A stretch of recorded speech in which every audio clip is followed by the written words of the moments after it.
Hello friends, I hope आप सभी अच्छे होंगे। इस वीडियो में हम थ्योरीज ऑफ इंटेलिजेंस के बारे में बात करने वाले हैं। इसका ऑलरेडी एक पार्ट हम डिस्कस कर चुके हैं। अगर आपने वो वीडियो नहीं देखी है तो नीचे डिस्क्रिप्शन में आपको लिंक मिल जाएगा, आप वहाँ से चेकआउट कर सकते हैं। वीडियो को शुरू करने से पहले अगर आप इसका PDF चाहते हैं तो प्लीज़ हमें इंस्टाग्राम पर फॉलो कर लें। इंस्टाग्राम का लिंक आपको नीचे डिस्क्रिप्शन में मिल जाएगा। तो चलिए इस वीडियो को शुरू करते हैं। इस वीडियो में सबसे पहले हम गिलफर्ड ट्राई डायमेंशनल थ्योरी की बात करने वाले हैं। तो JP गिलफर्ड ने 1961 में एक मॉडल ऑफ इंटेलिजेंस डेवलप किया, जिसमें उन्होंने हमारे इंटेलेक्चुअल एबिलिटीज़ को 3 डिफरेंट डायमेंशंस में डिवाइड कर दिया या डिस्क्राइब कर दिया। अब देखिए ये इंटेलेक्चुअल एक्टिविटीज़ क्या है या इंटेलेक्चुअल एबिलिटीज़ क्या है। तो इंटेलेक्चुअल एबिलिटीज़ होता है किसी इंसान का अपनी सोसाइटी में किस तरह का बिहेवियर है, मतलब हर एक चीज़, हम किस तरह से रहते हैं, हमारी सोचने की प्रक्रिया क्या है, हर एक चीज़ जो है वो हमारी इंटेलेक्चुअल एबिलिटी है। राइट, हम किस तरह से लोगों से इंटेलेक्ट कर रहे हैं। तो उस जो हमारी इंटेलेक्चुअल एबिलिटीज़ को इन्होंने 3 बेसिक डायमेंशंस में डिस्क्राइब किया। सबसे पहला है ऑपरेशन। ऑपरेशन से इनका मतलब था कि एक्ट ऑफ थिंकिंग, एक इंसान किस तरह से सोचता है। दूसरा है कंटेंट। तो कंटेंट है the term in which we think, मतलब कि हम किस तरीके से, हम किस चीज़ में सोच रहे हैं। हम या तो वर्ड्स में सोचेंगे या फिर हम किसी सिंबल्स में सोचेंगे। राइट, अगर हम किसी से बात कर रहे हैं तो अब हमें उसे, उसकी बात का अगर हमें जवाब देना है तो हम उसकी बात को सुन करके सोचेंगे और अपने दिमाग में वर्ड्स को सोचेंगे कि अब हम रिप्लाई में क्या आंसर बताएंगे या बोलेंगे। राइट, तो हम किस टर्म्स में सोच रहे हैं वो है कंटेंट। राइट, उसके बाद प्रोडक्ट की बात की इन्होंने। तो प्रोडक्ट था कि द आइडिया वी डेवलप, मतलब कि जो हमने आइडिया अब डेवलप कर लिया है हमारे दिमाग में। राइट, अब इन्होंने ये ट्राई डायमेंशनल थ्योरी प्रपोज की। राइट, और इन्होंने इसको रिप्रेजेंट कैसे किया, तो क्यूबिकल मॉडल के साथ इन्होंने इसको रिप्रेजेंट किया। अगर आप ये पिक्चर देख रहे हैं तो यही वो क्यूबिकल मॉडल है जो कि JP गिलफर्ड ने दिया था। तो इन्होंने इस मॉडल में बात किया कि हमारे पास 120 प्राइमरी एबिलिटीज़ होती हैं जो कि कॉम्बिनेशन में काम करती हैं। तो 4 कंपोनेंट, 5 ऑपरेशन और 6 प्रोडक्ट के कॉम्बिनेशन में ये 120 एबिलिटीज़ जो है हमारी प्राइमरी एबिलिटीज़, ये काम करती हैं। राइट, अगर आप देखेंगे तो ये जो आप पिक्चर देख रहे हैं इसमें कंपोनेंट्स की बात अगर सबसे पहले देखेंगे तो यहाँ पे बिहेवियरल, सेमेटिक, सिंबॉलिक, फिगरल, ठीक है, इस तरह से। उसके बाद प्रोडक्ट्स, तो unit, classes, relation, system, transformation, implication. ये आपको सब कुछ याद रखने की ज़रूरत नहीं है, बस आप थोड़ा सा देख लें कि यहाँ पे किन की बात हुई है। 4 कॉम्पोनेंट्स, 5 ऑपरेशंस और 6 प्रोडक्ट्स की। राइट, और मिल करके ये क्या करेंगी, 120 प्राइमरी एबिलिटीज़ को बनाएंगी। ये कॉम्बिनेशन है, ठीक है, 120 प्राइमरी एबिलिटीज़ कॉम्बिनेशन है, 4 कॉम्पोनेंट, 5 ऑपरेशन और 6 प्रोडक्ट्स का। ये तो दी थी उन्होंने 161 में। राइट, उसके बाद गिलफर्ड ने 1967 में यही जो क्यूबिक शेप मॉडल था उनका इंटेलेक्ट का, इसको एक्सपैंड कर दिया। अब यहाँ पे उन्होंने बोला कि ये इंक्लूड करते हैं 150 फैक्टर्स, ये जो कि कॉम्बिनेशन किसका है, 5 कंपोनेंट्स का, 6 प्रोडक्ट्स का और 5 ऑपरेशंस का। राइट, मतलब 5 इंटू 6 इंटू 5 इक्वल्स टू 150। तो ये 150 फैक्टर्स जो हैं वो हमारे पूरी इंटेलेक्चुअल एक्टिविटीज़ के लिए रिस्पॉन्सिबल होते हैं, जिसमें कि 5 कंपोनेंट्स होते हैं, 6 प्रोडक्ट्स होते हैं और 5 ही ऑपरेशंस होते हैं। राइट, तो ये थी JP गिलफर्ड की ट्राई डायमेंशनल थ्योरी।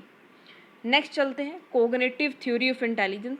तो ये जो कोग्निटिव थ्योरी ऑफ इंटेलिजेंसेस है, ये सारी की सारी जितनी भी थ्योरी इसके अंदर आती हैं, जो कि जिसमें कि बेसिस क्या लिया गया है, कॉग्निशन। ठीक है, तो ये क्या है, ये प्रोसेस ओरिएंटेड थ्योरीज हैं। ठीक है, मतलब कि इसमें जो भी काम होता है वो प्रोसेस के थ्रू चलता है। ठीक है, आप सिंपल याद रखेंगे, प्रोसेस ओरिएंटेड थ्योरीज होती हैं ये। ठीक है, और ये किस पे फोकस करती हैं, ये इंटेलेक्चुअल एबिलिटीज़ के ऊपर फोकस करती हैं, जैसे कि पैटर्न ऑफ थिंकिंग। ठीक है, कि हम किस तरह से सोच रहे हैं, कोई इंसान किस तरह से सोचता है। रीजनिंग की एबिलिटी क्या है, राइट, क्या और जो हमारी प्रॉब्लम सॉल्विंग एबिलिटी है वो कैसी है एक इंसान के अंदर। तो ये क्या है, ये सारा का सारा कॉग्निशन है। राइट, और ये कैसे हैं, प्रोसेस ओरिएंटेड थ्योरीज हैं। अब यहाँ पे बात कर लेते हैं कैटल एंड हॉर्न्स थ्योरी। ठीक है, ये कॉग्निशन के ऊपर बेस्ड थी। तो कैटल ने 1971 और हॉर्न ने 1978 में ये जो थ्योरी है इसको प्रपोज किया, जिसमें उन्होंने दो तरह की अलग अलग तरह की इंटेलिजेंसेस की बात की, जिसमें ये सबसे पहले फ्लूइड इंटेलिजेंस की बात की गई। तो उन्होंने कहा कि ये इनेट एबिलिटी होती है। इनेट का मतलब है हमें पुश्तैनी, हमारे पूर्वजों से ये मिली होती है, मतलब हमारे पेरेंट्स से हमारी जनरेशन में और हमारी जनरेशन से नेक्स्ट जनरेशन में जाएगी, राइट। ये बायोलॉजिकली है या फिर जेनेटिकली है, और ये डिटरमाइन करती है कि एक इंसान की इंटेलिजेंस कैपेसिटी कितनी है, राइट, जनरल कैपेसिटी कितनी है, तो वही डिफाइन करेगा हमारी इंटेलिजेंस कैसी है। मतलब अगर हमारे परिवार में सभी इंटेलिजेंट है तो आने वाली पीढ़ियाँ भी इंटेलिजेंट ही होंगी, ठीक है। और ये कोई भी मतलब फैक्टर इसको इन्फ्लुएंस नहीं कर सकता, एजुकेशन, ट्रेनिंग वगैरह कुछ भी इसको इन्फ्लुएंस नहीं कर सकता, ऐसी बात उन्होंने कही थी, right. The capacity helps the person in learning and problem solving. तो उन्होंने ये कहा था कि हमारे अंदर इनेट एबिलिटी होती है, ये कैपेसिटी जो है वो हमें हेल्प करती है एक पर्सन को लर्न करने में और प्रॉब्लम सॉल्व करने में, राइट। और ये जो एबिलिटी है ये हमारी अंडरस्टैंडिंग में, हमारी एडजस्टमेंट कैसी है स्ट्रेंजर्स के साथ डिफरेंट सिचुएशंस में, ये सभी की सभी जो हमारी एबिलिटीज़ हैं उसके लिए यही जो फ्लूइड इंटेलिजेंस है ये रिस्पॉन्सिबल है, राइट। और जो एबिलिटी है ये फुली डेवलप होती है in people by the end of individuals adolescence. मतलब कि जब एक पर्सन जो है वो एडोलेसेंस एज में पहुंच जाता है तो वहाँ पे ये जो हमारी एबिलिटी है या हमारी फ्लूइड इंटेलिजेंस है ये पूरी की पूरी फुली डेवलप हो जाती है एक इंसान के अंदर। तो ये फ्लूइड इंटेलिजेंस के बारे में इन्होंने कहा था। नेक्स्ट बात कर लेते हैं, तो नेक्स्ट थी क्रिस्टलाइज्ड इंटेलिजेंस, ठीक है। अब इन्होंने ये कहा कि जो क्रिस्टलाइज्ड इंटेलिजेंस होती है ये एक्वायर्ड होती है, लर्नड होती है, मतलब कि हमने कहीं से सीखी है या हमने अपने एनवायरनमेंट से उसको एक्वायर कर लिया है, राइट। और ये इन्फ्लुएंस होती है हमारी एनवायरमेंटल फैक्टर से, जैसे कि एजुकेशन से, ट्रेनिंग से, कल्चर से, नॉलेज से, या फिर लर्निंग स्किल्स कैसी हैं किसी की, ठीक है। या हमने कोई अगर कोई बच्चा है वो बचपन से ही खेलना नहीं सीख जाता, या मैं कहूँ कि बचपन से ही साइकिलिंग नहीं सीख जाता, राइट, हम प्रैक्टिस करते हैं और उसे सीख जाते हैं, तो वो क्या है, लर्नड स्किल है। तो उसी तरह की बातें इन्होंने क्रिस्टलाइज्ड इंटेलिजेंस में की थी, ठीक है। ये एक ऐसी एबिलिटी है जिससे जो कि हम एक्वायर करते हैं हमारे एनवायरनमेंट से, ठीक है। इतनी सी बात आप याद रख लीजिए। अब ये जो एबिलिटी है ये पर्सन के बिहेवियर में देखी जा सकती है कि जब वो कल्चर में, ट्रेडिशन में, सोसाइटी में, नॉलेज में किस तरह से डील कर रहा है, राइट, कि वो किस तरह से अपने स्किल्स को लोगों के सामने ला रहा है। तो उससे हम ये सारी जो हमारी एबिलिटी है इसको हम ऑब्जर्व कर सकते हैं। और जनरली ये थ्रू आउट द लाइफ चलती रहती है। जैसे कि हमने पीछे फ्लूइड इंटेलिजेंस की बात की थी, तो वो हमारे एडोलेसेंस एज में फुली डेवलप हो जाती है, लेकिन ये जो क्रिस्टलाइज्ड इंटेलिजेंस है ये थ्रू आउट द लाइफ चलती रहती है, क्योंकि हम थ्रू आउट द लाइफ कुछ ना कुछ सीखते रहते हैं, राइट। हर एक स्टेज में हम कुछ ना कुछ सीखते हैं। अब through both the type of intelligence, ये दोनों टाइप की जो इंटेलिजेंस है ये इंडिपेंडेंट है, ये एक दूसरे के ऊपर डिपेंडेंट नहीं है, लेकिन ये कहीं ना कहीं इंटर रिलेटेड ज़रूर है, राइट। ये एक दूसरे के ऊपर डिपेंड नहीं है, लेकिन कहीं ना कहीं एक दूसरे से जुड़ी हुई हैं, दैट्स इट, ठीक है। उसके बाद नेक्स्ट जो थ्योरी है हमारी वो है इंफॉर्मेशन प्रोसेसिंग थ्योरी, ठीक है। तो ये किसने दी थी, रॉबर्ट स्टैनबर्ग ने दी थी। अब देखिए ये आप ध्यान रखेंगे कि रॉबर्ट स्टैनबर्ग की ट्रायआर्किक थ्योरी भी है, राइट। ये जो थ्योरी है उन्होंने कोग्निशन के बेस के ऊपर दी है, राइट। तो आप ये दोनों को कंफ्यूज मत करिएगा। ट्रायआर्किक थ्योरी में उन्होंने तीन जो हमारे बेसिस हैं, तीन जो एबिलिटीज़ हैं उनके ऊपर बात की थी, राइट। अगर आपने वो वीडियो नहीं देखी है तो नीचे डिस्क्रिप्शन में आपको लिंक मिल जाएगा। इससे पहले वाले पार्ट में हम इनकी जो ट्रायआर्किक थ्योरी है वो डिस्कस कर चुके हैं, आप वहाँ से देख सकते हैं, राइट। अब जो रॉबर्ट स्टैनबर्ग थे, ठीक है, 1984 में इन्होंने ये थ्योरी दी थी। इन्होंने क्या कहा कि जो इंफॉर्मेशन प्रोसेसिंग है, ठीक है, वो कंपोनेंट्स और मेटा कंपोनेंट्स इन दो तरीके से होती है, राइट। जो कंपोनेंट्स हैं, ठीक है, जो कंपोनेंट्स हैं, अगर मान लीजिए ये कंपोनेंट्स हैं, तो ये स्टेप्स होते हैं कि किसी प्रॉब्लम को हमने कैसे सॉल्व करना है, राइट। और जो मेटा कंपोनेंट्स हैं, ठीक है, मतलब मान लीजिए ये एक स्टेप है, ये एक स्टेप है, उसके बाद हमने नेक्स्ट स्टेप किया और बाद में जा कर के प्रॉब्लम सॉल्व हो गई। ठीक है, यहाँ पे प्रॉब्लम सॉल्व हो गई। अब इन प्रॉब्लम को सॉल्व करने के लिए जो हमने इन्फॉर्मेशन यूज़ किया, हमारे पास जो बेसिक नॉलेज था, जब हमने उसको अप्लाई किया तभी हम ये इन्फॉर्मेशन जो है या प्रॉब्लम जो है वो सॉल्व कर पाए। हर स्टेप पे हम कुछ बेसिक इन्फॉर्मेशन जो हमारे पास ऑलरेडी है, ठीक है, उसको यूज़ करके हमने ये प्रॉब्लम सॉल्व कर दी। तो उन्हीं को इन्होंने मेटा कॉम्पोनेंट्स कहा कि कॉम्पोनेंट्स क्या है, जो स्टेप्स हैं प्रॉब्लम सॉल्व करने के, और मेटा कॉम्पोनेंट्स क्या है, ये बेसिक नॉलेज है जो एक इंसान के पास होना चाहिए या होता है किसी प्रॉब्लम को सॉल्व करने के लिए, राइट। अब इन्होंने जो इन्फॉर्मेशन प्रोसेसिंग है वो कौन से स्टेप्स इंक्लूड करती है उनकी बात की। तो सबसे पहले इन्होंने बात की है आइडेंटिफाइंग द रेलिवेंट इन्फॉर्मेशन, जिसको कि इनकोडिंग कहा गया। ठीक है, कि आपने सबसे पहले एक रेलेवेंट इन्फॉर्मेशन को आइडेंटिफाई करना है कि किस इन्फॉर्मेशन के बेस के ऊपर आप जो भी प्रॉब्लम है वो सॉल्व करना चाहते हैं। उसके बाद ड्राइंग द नेसेसरी इन्फरेंसेस, ठीक है, इन्फरिंग इसको कहा गया कि अब आपने एक प्लानिंग कर ली, आपने एक नेसेसरी इन्फरेंस ड्रॉ कर लिया कि मैं इस तरह से इसको सॉल्व करूँगा, राइट। तीसरी बात कर लेते हैं, तो establishing relationship between past and present experiencing, जिसको कि मैपिंग कहा गया, कि अब हम ये एस्टेब्लिश करेंगे, ऐसा एक रिलेशनशिप बनाएंगे कि क्या पास्ट में हमारे साथ कोई ऐसी घटना हुई थी जिसका एक्सपीरियंस हम इस प्रॉब्लम को सॉल्व करने में यूज़ कर सकते हैं, राइट। तो हमने क्या है, एक रिलेशनशिप बिल्ड कर दिया। अगर हमारे साथ पहले भी ऐसा कुछ हुआ है तो हम वही तरीका यहाँ पे अपनाने की कोशिश करेंगे जो हमने लास्ट प्रॉब्लम को सॉल्व करने के लिए जो तरीका हमने अपनाया था, राइट। उसके बाद applying the infrared relationship application, ठीक है, तो मतलब अब हमने जो रिलेशनशिप हमने बनाया था अब हम उसको अप्लाई करेंगे, ठीक है, सिंपल से याद रख लीजिए, हम अब उसको अप्लाई करेंगे। उसके बाद जस्टिफिकेशन, अब हम जस्टिफाई करेंगे कि हमारा जो हमारा हमने जो तरीका अपनाया है क्या वो सही है, क्या वो हमारी प्रॉब्लम सॉल्व कर रहा है, ठीक है, तो जस्टिफिकेशन करेंगे यहाँ पे। उसके बाद प्रोवाइड द करेक्ट सोल्यूशन, मतलब कि रिस्पॉन्स, ठीक है, अब हम ये देख लेंगे कि जस्टिफाई कर रहा है कि नहीं, ये जो तरीका है ये काम कर रहा है, तो अब हम उस प्रॉब्लम को सॉल्व कर देंगे, दैट इज़ रिस्पॉन्ड या फिर रिस्पॉन्स, ठीक है। तो ये सारे के सारे जो स्टेप्स हैं इसके बारे में इन्होंने बात की थी, किन्होंने, रॉबर्ट स्टेनबर्ग ने, राइट, रॉबर्ट स्टेनबर्ग ने।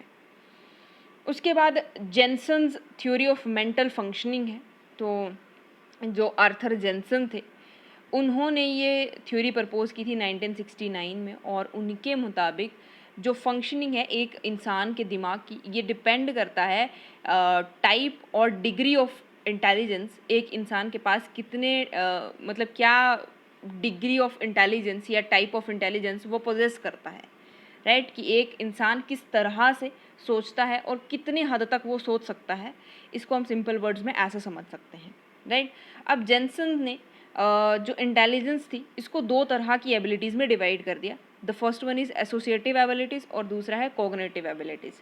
जो एसोसिएटेड एबिलिटीज़ थी उनको इन्होंने कहा कि ये हमारे अंदर कैपेसिटी होती है to learn, identify, discriminate, remember and produce the learned information and experiences. मतलब कि ये हमारे अंदर ऐसी एबिलिटीज़ होती हैं जिससे हम लर्न करते हैं, किसी चीज़ को पहचानते हैं, किसी चीज़ में अंतर कर सकते हैं या याद रख सकते हैं। तो इस तरह की जितनी भी एबिलिटीज़ थी वो सारी की सारी कैसी हैं, एसोसिएटेड एबिलिटीज़ उनको कहा। लेकिन दूसरी तरफ जो कोग्निटिव थी, ठीक है, ये कैसी थी, कॉन्सेप्चुअल एबिलिटीज़ थी, राइट, मतलब कि हम कॉन्सेप्ट के बेस के ऊपर ही यहाँ पे सोचते हैं या रीज़न करते हैं या किसी चीज़ का एनालाइज करते हैं या फिर प्रॉब्लम को सॉल्व करते हैं। इसको हाई ऑर्डर थिंकिंग भी कहते हैं, राइट। तो आप याद रख लेंगे, कोग्निटिव से जुड़ी हुई जब चीज़ आएगी तो मतलब हम हाई ऑर्डर थिंकिंग करेंगे, रीजनिंग करेंगे, ये सारा कैसा होगा, कॉन्सेप्ट बेस्ड होगा, राइट। अब अकॉर्डिंग टू जेनसन जो एसोसिएटेड एबिलिटीज़ हैं वो रिलेटेड होती हैं मतलब बायोलॉजिकल मैच्योरेशन से, ठीक है, जो एसोसिएटेड एबिलिटीज़ हैं वो हमारी बायोलॉजिकल हमारे पास आती हैं और ये टाइम के साथ हमारे अंदर मैच्योर होती हैं, राइट। और जो कॉग्निटिव हैं वो डिपेंडेंट होती हैं एजुकेशन, कल्चर, लर्निंग, ठीक है, मोर इंडिविजुअल डिफरेंसेस मतलब हर एक इंसान के अंदर ये अलग अलग हो सकती है, अलग अलग टाइप से वो सोच सकता है, अलग अलग डिग्री ऑफ इंटेलिजेंस जो है वो इंसान पोजेस करता है। तो ये दो चीज़ें उन्होंने दी थी, तो आप याद रखेंगे कि 2 एबिलिटीज़ की इन्होंने बात की है, एसोसिएटिव एबिलिटीज़ और कोग्निटिव एबिलिटीज़, राइट। अब देख लेते हैं Anderson's theory of intelligence and cognitive development, जिसको कि GDP भी कहा जाता है। अब एंडरसन्स की जो थ्योरी है वो ये स्टेट करती है कि जो इंडिविजुअल डिफरेंसेस हैं, ठीक है, इंटेलिजेंस के ऊपर या फिर इंडिविजुअल की डेवलपमेंट के ऊपर, तो वो किसके साथ रिलेट करते हैं। ये मतलब उनके कहने का सिंपल से अगर हम मतलब ये कहें तो उनके कहने का मतलब ये था कि एक इंसान के अंदर अलग अलग क्योंकि यहाँ पे बहुत सारे डिफरेंट पर्सन्स होते हैं जिनकी इंटेलिजेंस जो है वो वेरी करती है। उसी तरह से डेवलपमेंट भी आप देखेंगे तो हर एक इंसान में आपको अलग अलग डेवलपमेंट स्टेजेस आपको देखने को मिलेंगी, राइट। तो अब ये कहते हैं कि जो डिफरेंसेस हैं हमारे इंटेलिजेंसेस के, उनका रिजल्ट क्या है, वो क्यों है। तो ये बेसिक इन्फॉर्मेशन प्रोसेसिंग मैकेनिज़्म के ऊपर बेस्ड होता है कि मतलब कोई इंसान है, उसका दिमाग बेसिक इन्फॉर्मेशन को कितनी जल्दी प्रोसेस कर रहा है, या किसी इंसान का दिमाग जो है वो कितनी स्लो उसको प्रोसेस कर रहा है, वही हमारी इंटेलिजेंस है, राइट। और इन्होंने इसमें क्या इन्वॉल्व होता है, ये जो बेसिक इन्फॉर्मेशन प्रोसेसिंग मैकेनिज्म इन्होंने दिया, इसमें इन्वॉल्व था हमारी थिंकिंग, ठीक है, इंटर्न, लीड, नॉलेज एक्विजिशन, मतलब कि जो नॉलेज एक्विजिशन को हम कोई हमने चीज़ देखी, हमने उसको कितनी जल्दी लर्न कर लिया। अब एक क्लास में अगर 10 बच्चे हैं, आपने अगर उनको एक पैराग्राफ लर्न करने को दिया, तो ज़रूरी नहीं है कि 10 के 10 बच्चे 10 मिनट में वो याद कर लेंगे। हो सकता है कि कुछ बच्चे, उनकी लर्निंग पावर बहुत ही ज़्यादा अच्छी हो, बेसिक इन्फॉर्मेशन प्रोसेसिंग मैकेनिज़्म बहुत ही ज़्यादा अच्छा हो, तो वो जल्दी से चीज़ को समझ करके 2 ही मिनट में वो पूरा पैराग्राफ लर्न कर लें। लेकिन कुछ बच्चे ऐसे हो सकते हैं जो कि 10 मिनट में भी उसको लर्न ना कर पाएँ, हो सकता है वो 20 मिनट लगा दें या आधा घंटा लगा दें, राइट। तो यही जो इंडिविजुअल डिफरेंसेस हैं इंटेलिजेंस के बेसिस के ऊपर, इनके ऊपर एंडरसन्स की थ्योरी, मतलब एंडरसन ने काम किया था। और इन्होंने क्या दिया, बेसिक इन्फॉर्मेशन प्रोसेस मैकेनिज़्म दिया, राइट। जो कि ये पूरा प्रोसेस किसके ऊपर, ये क्या क्या इन्वॉल्व करता है, तो thinking, right, intern, lead to knowledge acquisition, ठीक है। अब इन्होंने यही बात की, the rate at which processing process occur varies among different individuals, कि हर एक इंसान में ये जो प्रोसेसिंग का प्रोसेस है ये वेरी कर सकता है, क्योंकि यहाँ पे इंडिविजुअल डिफरेंसेस हमारे हैं ही हैं, ठीक है। हर एक क्लास में हर एक बच्चा सेम नहीं है, सेम मेंटल लेवल नहीं है उनका, राइट। अब क्वेश्चन डिस्कस कर लेते हैं, लास्ट टाइम टैट में आया हुआ क्वेश्चन है।